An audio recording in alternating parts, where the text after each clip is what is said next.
Welcome to the Wise View. Wow.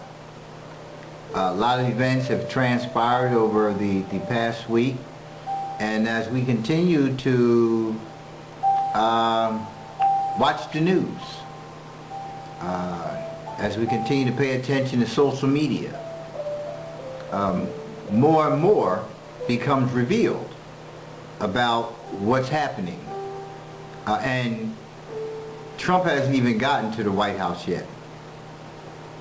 And there's already signs of the obvious divide.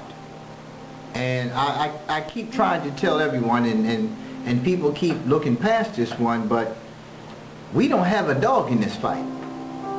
But for some reason, we continue. And when I'm talking about we, I'm talking about blacks. We continue to put ourselves in the midst of a fight that is not ours. This is not our fight, folks. This is an undone, well, let me say an unfinished fight that goes all the way back to the Civil War. All the way back. And I keep telling everybody over and over again that that war has never ended. That war has been ongoing since before the establishment of a whole lot of other laws and everything else came into effect. This was something that has never been resolved. When we, of late, look at the media, this Brandon, whatever his name is, it's not really important. I'm going to go over a list of some of these folks who are on Trump's radar to go into the White House, into his cabinet. But this Stephen Bannon and Reince Priebus seem to be the focal points. But the biggest issue that many have is the selection of Stephen Bannon as being the chief strategist and senior counsel. In other words, he's going to be the one constantly whispering in the ear of Donald Trump. And the focus is on this website that he is connected to and the driving force behind in many ways in terms of its content. But it's also a matter of people keep hearing this term alt-right. Now when you say alt-right, first thing I do is I look on the keyboard. I see alt, but I don't see right. And that's what it's written as. So what if you look at it from the sense of your keyboard, if you press alt and any other button, there is a reaction. There's a response that comes from your computer. So if I press alt delete, I know what that's going to do, right? If I press control alt delete, I know what that does. So the alt button has some significance. Now when you have alt hyphen right, what does that mean? What does that mean? And a lot of times we watch the news, or we fall prey to those things that are presented in social media in any capacity, and we fall prey to it, and we begin to take and run away with these things. And we begin to feel like this group of people is a new threat. A new threat to people of color specifically, right?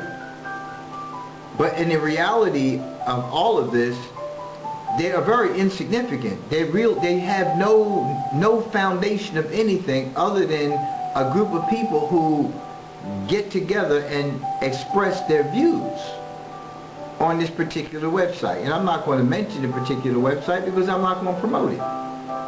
Right? But what I want us to come to understand as Americans, regardless of race, I want you to come to understand that, you know, that these individuals who have this thinking, these thinkers, violate the very fabric, right, that you, as an American citizen, represent, support, cover yourself with. Right? They violate that. These are the same individuals who, these are the splintered individuals. The individuals with this kind of thinking, and I keep stressing this over and over again. People who think like this do not represent all Americans. They don't, people. And we need to stop categorizing everyone into this group of hate. Because if this is how everybody thought, we probably wouldn't be having this conversation. We probably wouldn't be. And we really have to begin to move away from that thinking and those conditions. Matter of fact, we need to move away from fear, because we've allowed fear to dictate the course of our citizenship, you know, our lives as American citizens, right? Born and bred American, right? But these other thinkers care absolutely nothing about that. They want to take that away. And for years, it has been a fight. Donald Trump is president number 45. There were 44 that preceded him. 44 who preceded him, and many who had the same thinking that he has presented, that Donald Trump has presented. The same thinking. The same thinking. Right? And they led the United States of America. Right? We have gotten caught up in so many things. Right? In a fight that I keep saying is not ours. We've been fighting for the same thing as blacks in America. Justice, equality, employment. The same thing. Since all 44 of these presidents have served, we've been fighting for the same exact thing. That's our fight. That's the fight where we have a dog in. We don't have a fight. And these shenanigans, this nonsense that's going on with these thinkers. People such as President-elect Trump and this Bannon, Stephen Bannon character. We don't, that's not our fight. Right? This is going to be a war within the White House. It's going to be a war. We heard earlier today about Ben Carson jumping ship. He don't want to be in there. And even though his publicist gave a very eloquent response as to why he doesn't want to be in that position, I mean, it's one that makes sense. But people are distancing themselves from this. They don't want any parts of this. People already know that the hammer is going to be dropped on this administration. They just don't know when. It's no way in hell you think that the rest of America is going to sit idly by and just let this administration dismantle decades of work, centuries of work. It's not going to happen. I think what we have to come to understand is that many who voted for Trump directly, or many who chose not to vote, right, who indirectly voted for him, were seeking just to have a change. Nobody wanted Clintons back in the House. Everybody knows that. It's no secret about that. If you put Hillary back in there, you put Hillary in there, you put Bill in there. Nobody wanted that. All of us want to change in terms of this whole political corruption process that is affecting all of us. All of us have a dog in that fight. In that sense, right? We're sick of it. All of us are sick of it. There has to be some kind of change. There has to be some kind of change. How much does it really matter? How much does it really matter that Donald Trump has made the obvious known to all of us? How much does it matter? How many have been in his same position who have not been outworked with the description of self, right? Who have pretty much been doing the same thing? How many in Congress? How many in the House? How many in, I mean, come on. The list goes on and on about how many people who are in power in the United States of America, right? How many? How many? What is the whole fear factor about with us? And I say us because, you know, I'm included with blacks here in America, but I'm not afraid of any damn body. I'm not concerned with any of this. And people will tell me I need to be concerned. Wow, what's going to happen? Tell me what the fear is. What, we going to be sent back to Africa? Really? You think that? What's going to change? Do you really think that the things that he has said out of his idea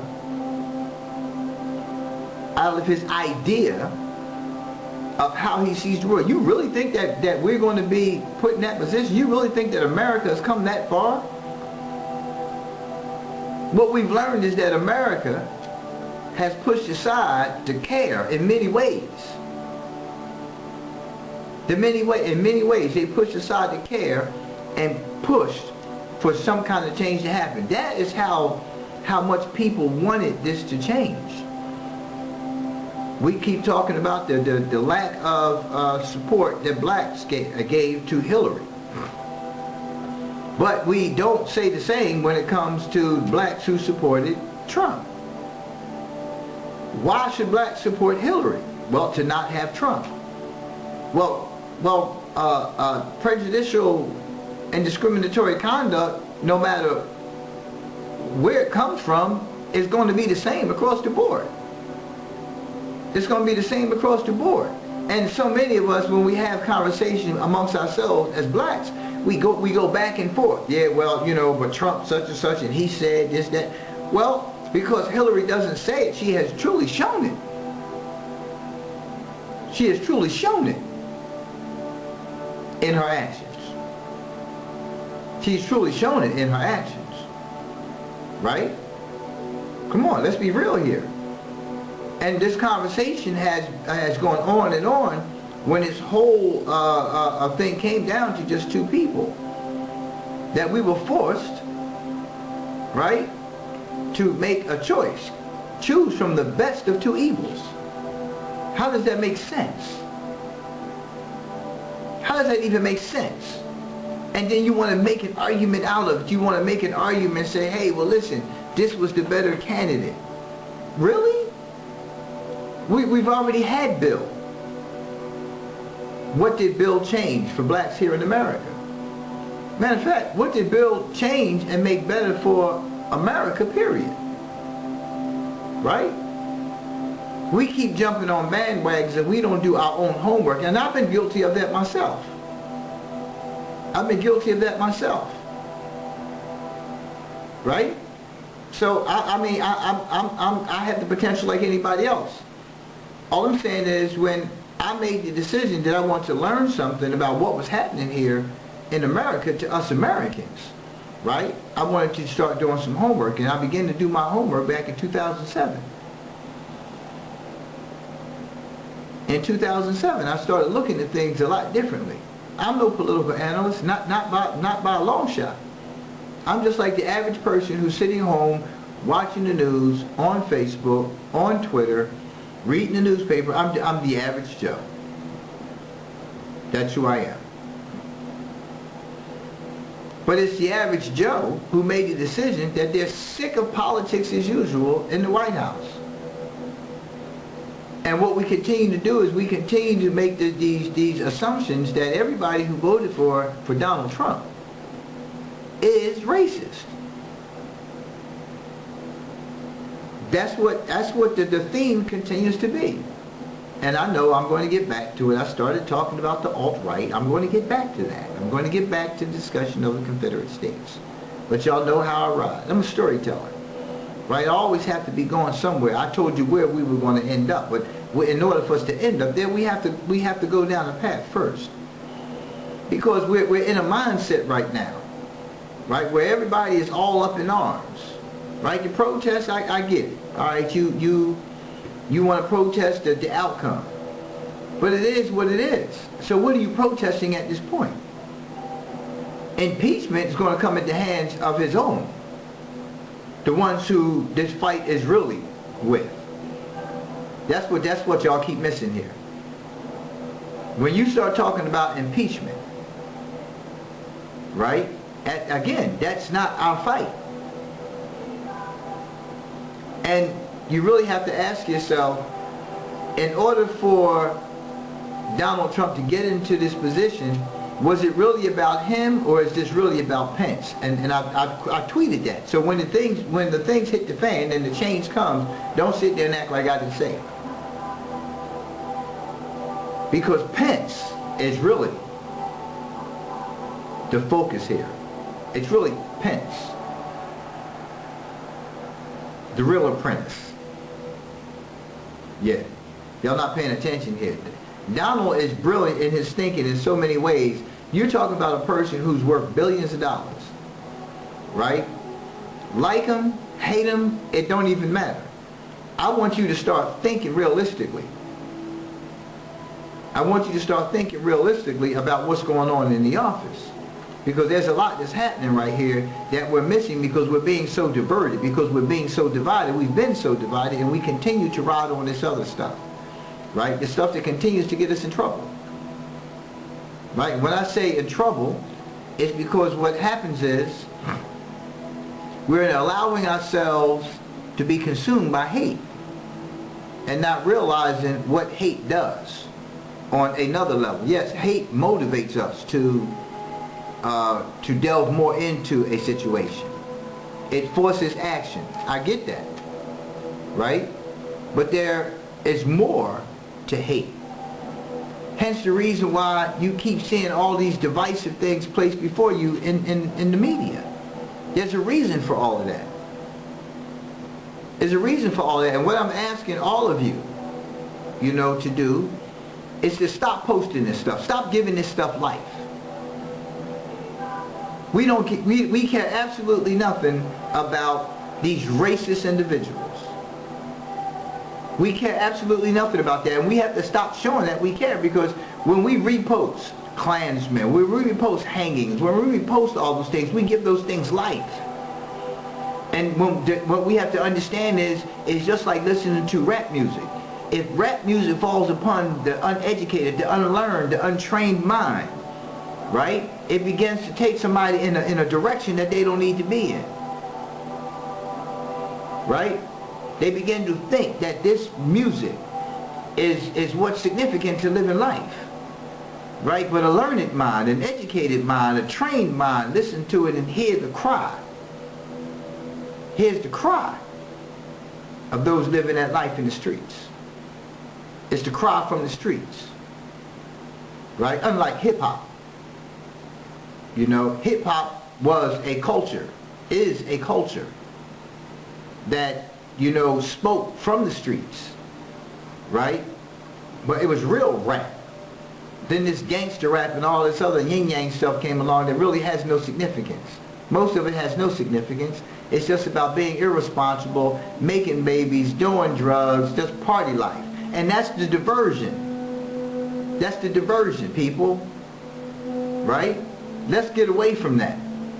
Right? So let's stop reposting all this stuff. Let's stop giving this stuff life. Right? Because think about it, there was a time when we didn't even have access to any of this stuff. But there were always library books. There was always library books. See, you begin to empower a people. You begin to change the thinking of people when you start showing them something different. When you start showing them something different. It's a matter of putting things in people's faces that is empowering them. Like just imagine if every day you posted pictures of black African kings and queens and Indian kings and queens, and well, we can't forget that either. We keep going back to Africa, but my makeup is more than just African. I have Native American in my blood. I have Caucasian in my blood, European in my blood. I have all of those things in my blood. But when we're posting pictures and we want our folks to rise up, we have to post pictures that are significant to them, that are significant to their growth and development. We have to do that. We have to do that. That's how we begin to change the course of our thinking. But as long as you continue to put images of hate in front of me over and over again, that's going to fuel my hate. Right? It's just a matter of time before I explode, before I react off of that, and before I react towards someone who is not guilty of. Not guilty of. Right? Who's undeserving of such. All in the name of they are all part of the same group. Well, how many times have we been clumped into the same damn group, and how offended do we find ourselves? How offended do we find ourselves because we use the N-word? And they refer to us as such. And you're offended by it. Right? But in the same breath, on the other side of the door, you using it proudly and loudly towards one another. But as soon as you get in front of the camera, we can't use that word. Right? But we're all lumped into that same group anytime something happens. That's the first thing we all get called, and we're offended by it. We should be offended by it. So why should non-blacks not be offended when you lump them into a group and call them all racists because they chose to vote for someone, right? Just based on the fact that we didn't want somebody else there, and you'd say, well, how can they justify voting for him? We point at whites and we say, well, how could whites vote for him, you know, knowing who he is? They represent the same thing. But then we sit down and we have our own fight amongst ourselves about the fact that, well, Hillary is no better than him, but because he said it and because she hit it, she's the better choice. But then in the same breath, we turn around, right, and we act hateful towards all whites, and because we lump them into the same category.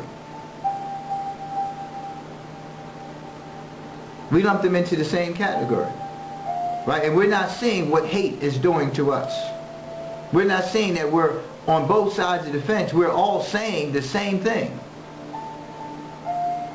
But because I'm black and that person is white and they saying the same exact thing, we have to find an enemy. So because they had no business saying it, we say it. We say it, and it's okay. I was telling my wife about a situation that happened years ago, back I think it was like 1980, 1988, 1989, somewhere around in there, where I lived on a block that was very diverse. Very diverse, and I was sitting in the house and I heard all this yelling and screaming and everything outside, and I run to the door to find out what's going on. And then one of our white neighbors was outside getting ready to fight. Well, they were fighting before I came out, but they were getting ready to continue this fight on. And it was one of my black neighbors. They were out there, and we were trying to find out what was going on. And the white guy was trying to explain. He said, well, so-and-so was acting like so-and-so, and I told him, and the white guy said, I told him he was acting like a nigger. That's what he was acting like. He was acting like a nigger.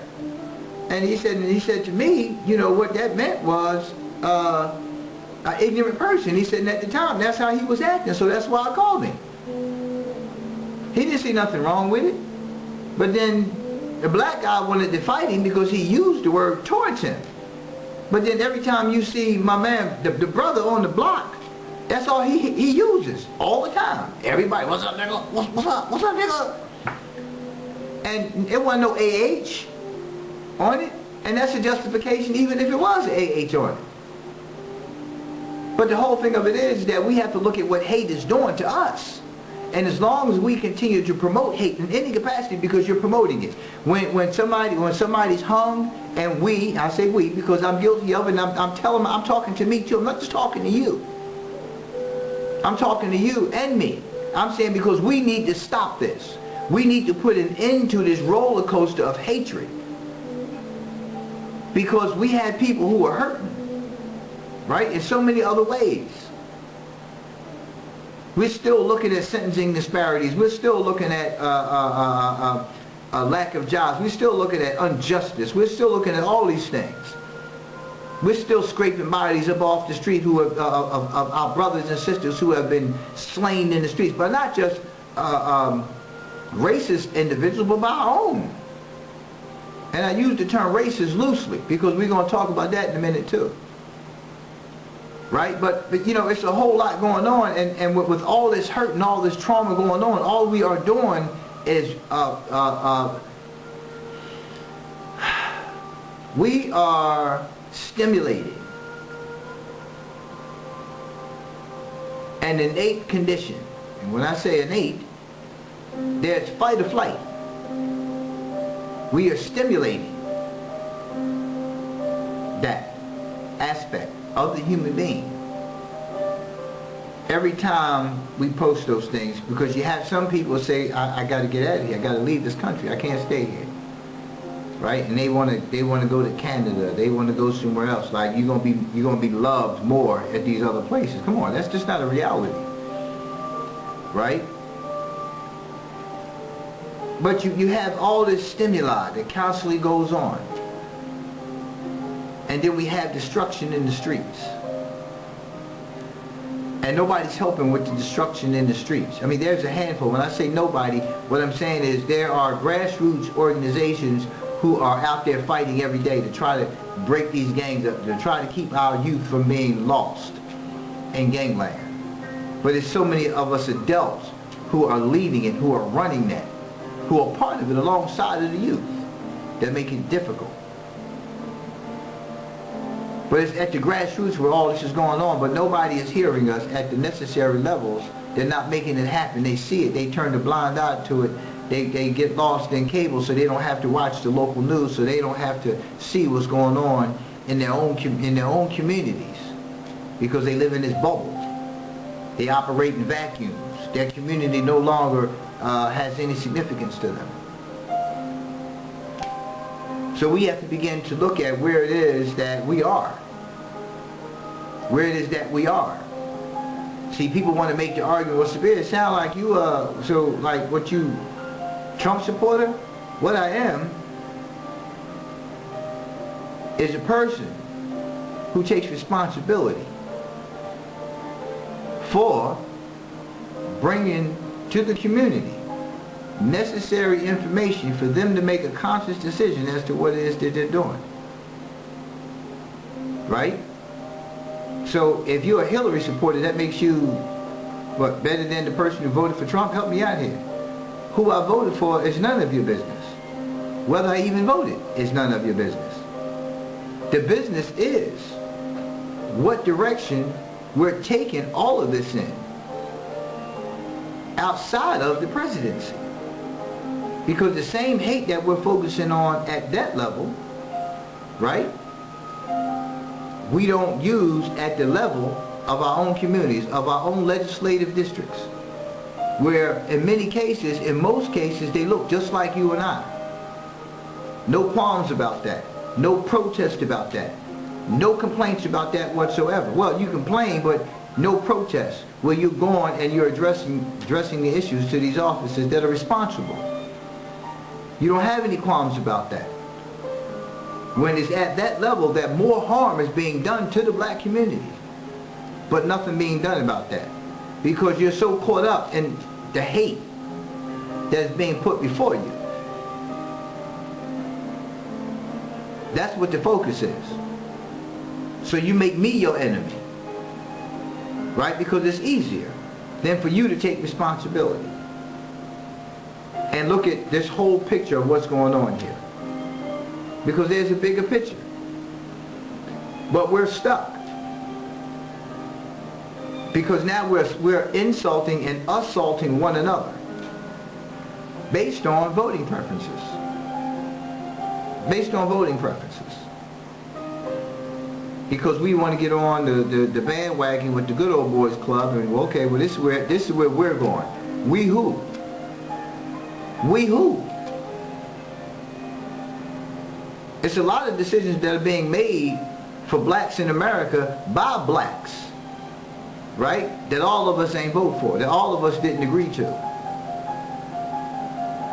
All of us didn't agree to it. But somehow or another, and this, you can find this in my video on black leadership. It's actually two, it's part 1 and part 2 on so-called black leadership. No black folks are making any kind of effort to protest the inadequate, right, the incompetent, deficient, inconsistent behaviors from black politicians in their very own communities. But you're putting all of this energy into hating Donald Trump and his cabinet. Hate's a terrible thing. And I want to go back to where we started. Because once again, this ain't our fight. We don't have a dog in this fight. We don't have a dog in this fight. And we keep acting like we do. It looks like the screen on this end is frozen. I don't know if it's frozen on your end. If you can let me know, I can probably go to a break and come back in. So, baby, can you tell me if the screen on your end is frozen or if we're still going along? I just need to, need to know because it looks frozen on my end. Let's see if we can't, before we go any further, I might have to go out and come back in. Okay, so I'm not getting a response. So, listen, I'm going to go to a break. I'm going to come back. I'm going to reboot this program so I can get back on task with you. You're watching the Wise View. It still says that I'm live. I don't see any indication that I'm live. So let me come back after the break. You're watching the live view, and we're talking about trouble in paradise. We'll be right back.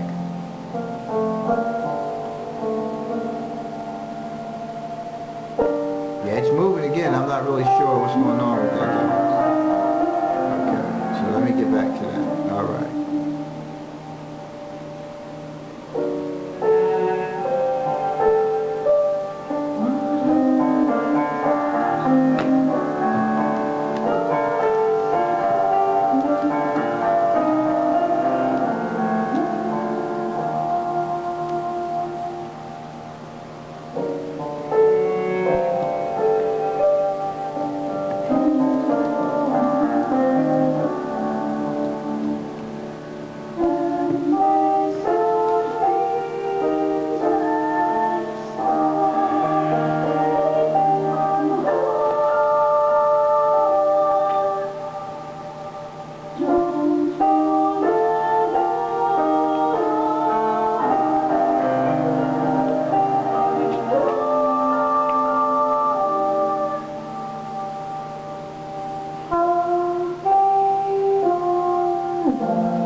Okay, so welcome back. I don't know what happened. I froze on this end, and I wasn't getting any response back from my wife to tell me whether I was still frozen on the other end where she's watching. So I just had to go out and come back in. So I was getting ready to go into the discussion about the fight, the one that black folks ain't got no dog in, but we keep, for some reason, acting like we do, and we need to move away from that because we don't have a dog in this fight. This fight goes back to the Civil War, a war that I keep telling everybody has never ended, and I'm going to actually go right to that now instead of going to the definition of the alt-right. I'm going to go right to this here. Okay, so Confederate States of America, right? We were talking about the fight. So let me just read from this. All right, the Confederate States, officially the Confederate States of America, commonly referred to as the Confederacy, was a confederation of secessionist American states existing from 1861 to 1865. Alright, don't get bored, because this is information that bores us, but this is information we need to know about. Because we need to understand how these states were red and blue and what it means for America today.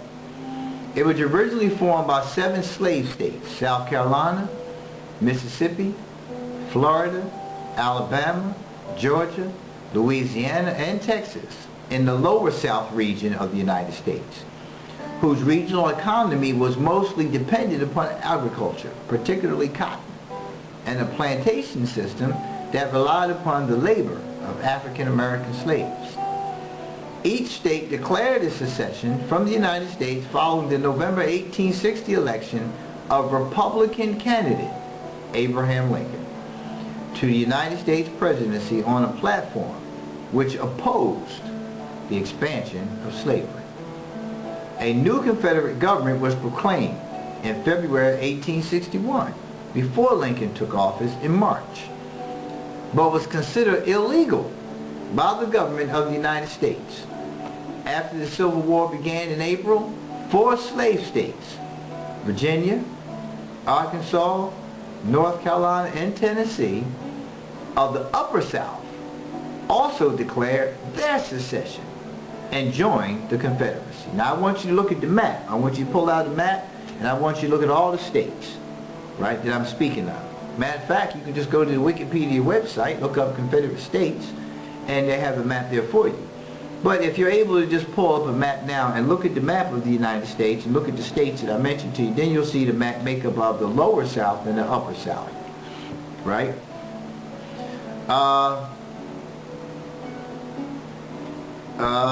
They declared their secession and joined the Confederacy. The Confederacy later accepted Missouri and Kentucky as members. Hope you're paying attention.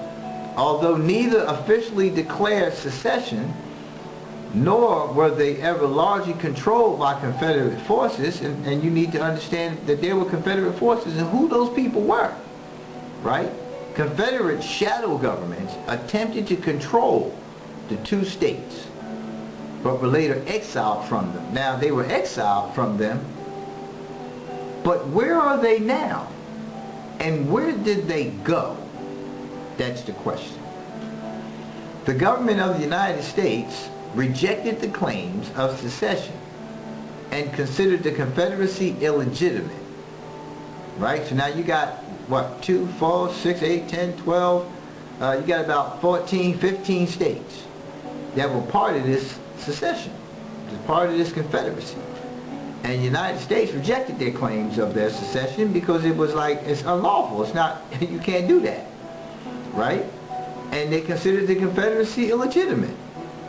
Now, if you look at the term illegitimate, right, that means something outside of something. First thing that comes to mind is an illegitimate child. A child that's had out of wedlock is referred to as, I didn't say considered to be, but referred to as, by many, as being an illegitimate child. And it's usually referenced to as such by the person who's on the receiving end of this child out of wedlock, right? So you look at the Confederacy being considered illegitimate. You know, what does it feel like to be referred to as you're his illegitimate child? What do you think the Confederate felt like? And when you talk about the Confederacy, you're talking about the whole group. I meant to say Confederacy. When you talk about the Confederacy, you're talking about a group of people who have now been deemed as being illegitimate. Y'all thought y'all had some power. No, you don't. Not to the United States government, you don't. And that still exists. It still exists, people. This is not our fight. This is not our fight. When I'm saying our fight, black folks don't have a dog in this fight. Listen, truth be told, it's many who don't have a dog in this fight. Right? This has been a long-standing Hatfields and McCoys kind of battle. It's never ended. So let me go on to finish reading from the Wikipedia definition of the Confederate States. Totally not considerate at all. That was a Freudian slip. The Civil War began, listen to this. The Civil War began with the April 12, 1861 Confederate attack upon Fort Sumter. Now this is a United States government military site. It's a military base, right? Come on. A Union fort in the harbor of Charleston, South Carolina, right? A Union fort. In spring of 1865, after heavy fighting, which led to over 500,000 deaths, largely on Confederate territory, all the Confederate forces surrendered and the Confederacy dissolved. We're going to go over the definition of dissolved in a minute in regards to the Confederacy and their position. No foreign government officially recognized the Confederacy as an independent country. So you had no power, and you still have no power. You represent absolutely no threat, no significance to foreign affairs, right? Now I want you to keep that in mind when you look at Trump and his cabinet and some of the nominations, the nominees, the candidates for his cabinet. I want you to look at these folks. I want you to look at their histories. I want you to look at what's connected to all of them, so that way you have an understanding. Not so you can be hateful, because they are who they are. You can't change that. You don't even have the power to change who you are right now. Right?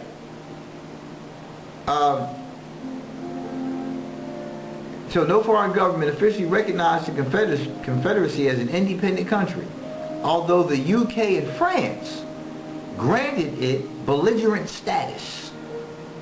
Now you can look up belligerent status if you choose, but anything that's belligerent that has attached to your status, it can't be all good, right? While the war lacked a formal end, nearly all Confederate forces had surrendered or disbanded by the end of 1865, right? And I want you to look up Jefferson Davis, because he's another significant part of the whole Confederate States discussion. His name is throughout all of it. I was looking at it earlier in terms of the Civil War and everything like that. And Andrew Jackson, sorry. It's a lot of attachments to presidents that you will kind of see their role and their relationship between the states and the different wars. And I want to go back to the term dissolved, and I want you to kind of focus on that for a minute, because when something when it says that it dissolved, it merely meant that the level of significance that it once had, it no longer has. Okay, so they didn't disappear. They went undercover. What they did was they went and they operate in secret. So when you look at the Klan, when you look at the whole makeup of hiding under hoods, that's part of the secrecy That's where they have went into hiding, right? They've become masters at hiding right in front of you. What's the term I'm looking for? Like in plain view. They're hiding in plain view, right? That's what they're actually doing. So they're kind of intermeshed, interweaved, right, in our everyday living. They haven't gone anywhere. They still think the same. And many of them came out. And those are the ones that people have referenced, but they've clumped everybody into the same group because they support Trump. But it's those stinkers that became brazen because Trump became brazen in his approach to Americans. And this is what we have to look at. His attack was upon us Americans, not just people of color, but all Americans. All Americans, right? But most importantly, he brought forth that particular group of people. And you look at their makeup, you look at their education level, you look at the thinking, you look at what they ascribe to, you tie them into the Confederacy, the whole Confederate thinking, you tie them all to that. That doesn't put everybody in that group. What it does do, however, is give you a picture, a very clear lens of what it is that you're dealing with. But that doesn't mean we give these people significance. You always want to know who your enemies are. You always want to know what you're up against. But you don't let that drive your life. And what we've allowed to happen here in America, especially for blacks in America, we've allowed that to get to the core of our soul. That's what we've allowed it to do. We've allowed it to destroy us. Let me tell you about hate, right? Let me tell you about hate. Right? For those of you who have heard me talk in the past about my experience as a black man in America. I grew up in South Philadelphia Project. Going back and forth to elementary school, I was assaulted by whites every single day, Monday through Friday. There was not a break in the day. I had rocks thrown at me, bottles thrown at me. I was chased with hockey sticks, right? These are by adults. I'm a child going to elementary school, right? I lived in an environment where even in the schools that there were race riots. You know, I lived in a community where, you know, the whites, you know, from the white kids from the community, and even adults, would take and break bottles and throw bottles into the swimming pool. They drove cars into the swimming pool because they didn't want us in the pool. They wanted to keep the pool for themselves, but it was a community center. It was right there on the boundary line for both of us. Didn't happen that way. And I went through this all the years of my life. Anybody knows about the history of South Philadelphia and Southwest Philadelphia, and and how intense the race riots were out there, would know where I'm coming from. And I dealt with this every single day. And at no time during the course of my life did I develop a hatred towards whites as a people. At no point in time. And I wasn't learning that at home. I was learning about empowerment, black empowerment. Right? I was learning about black empowerment. I wasn't taught to hate. Hate is something that people teach. People teach hate. Right? You can have a bad experience with somebody. You don't have to turn around and hate everybody because they're the same color. So I've never been conditioned to be that way. I've never had anyone teach me hate. And when I say teach me hate, I mean somebody that I allowed in my life, you know, either a guardian, you know, a close family member, friend, something like that. You know, I made those decisions. I come on, listen, I would hear it, but like, okay, but I don't. You know, my crew, we hated that it happened to us. We knew what we were being subjected to. We knew that the racist police officers in the 1st District in South Philly during the Rizzo administration were going to come after us. They were going to stay on our top constantly, and they did it. But we didn't hate whites. We hated what those whites were doing. Those whites. Not everybody was in that same circle, right? But when I see folks who have allowed the hatred of another group of people, when I see these folks, and that's all that they talk about day in and day out, that they can't even function in everyday life. They can't function in everyday life. In a diverse community, in a diverse environment, they can't function. Because every person that they see who is white, they see only as the enemy. But you don't look at your own brothers and sisters in that capacity who you need to weed out of your community, who are actually doing that, who are actually your enemy. Because anytime another brother is going to kill another, he is in fact the enemy to his own people. His own people. But we don't address that. We don't address that aspect of our lives. But hate, it rapes your spirit. I mean, rapes your spirit. Do you look up rape? Right? Hate rapes your spirit. Hate doesn't allow for seeds of positivity to be sown. Matter of fact, hate doesn't allow rational thinking to be sown. It doesn't allow it. It keeps you off kilter. It makes you sit and think about ways and means to attack the enemy. You don't enjoy life. You don't enjoy life. The bounties of this life provided to us by God's grace and mercy. The freedom here in America. This is the land of plenty. There's plenty that we can do to achieve. It is the land of milk and honey. It is the land of opportunity. You need to ask yourself, why are we not benefiting from that? I keep hearing about all the things that happened in the past that we failed at, and those who were instrumental in, causing us to fail. Well, this ain't 1921. This ain't the 1800s.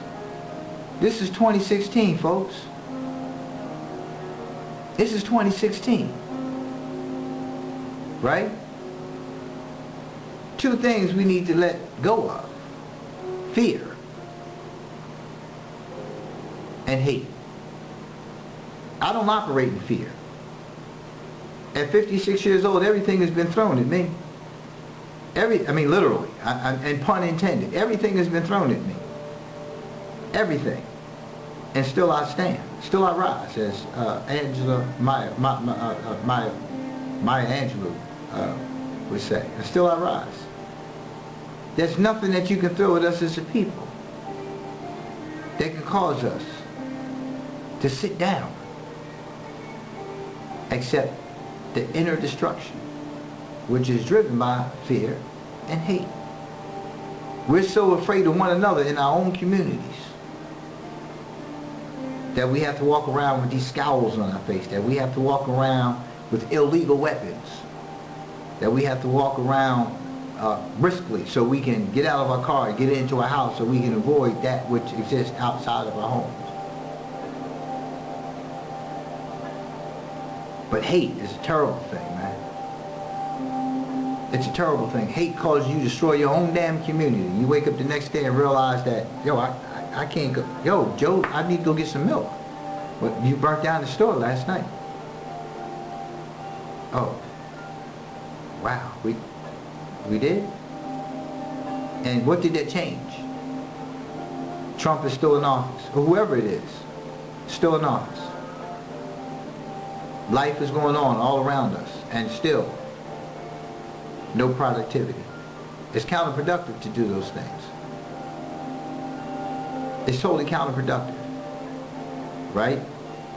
So when you look at the whole Confederate States concept, again, I want to keep saying this, and it may sound redundant, but we don't have a dog in this fight, folks.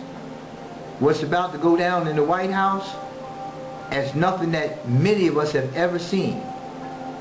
It's about to get real ugly. And the vote has been tallied, it's done. But what's getting ready to go on in the White House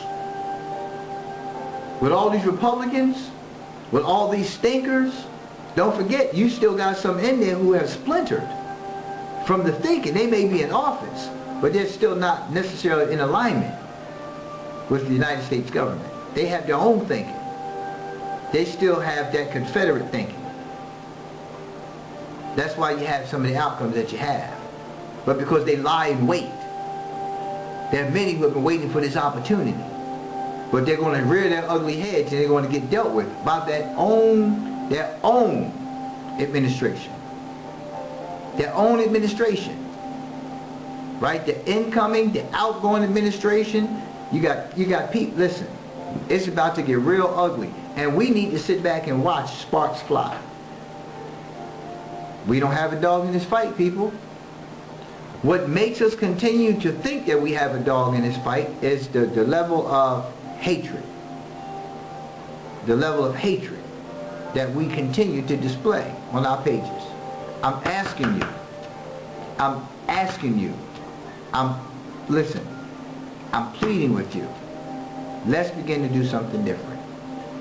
Stop posting anything to support hate in America, especially towards Black America.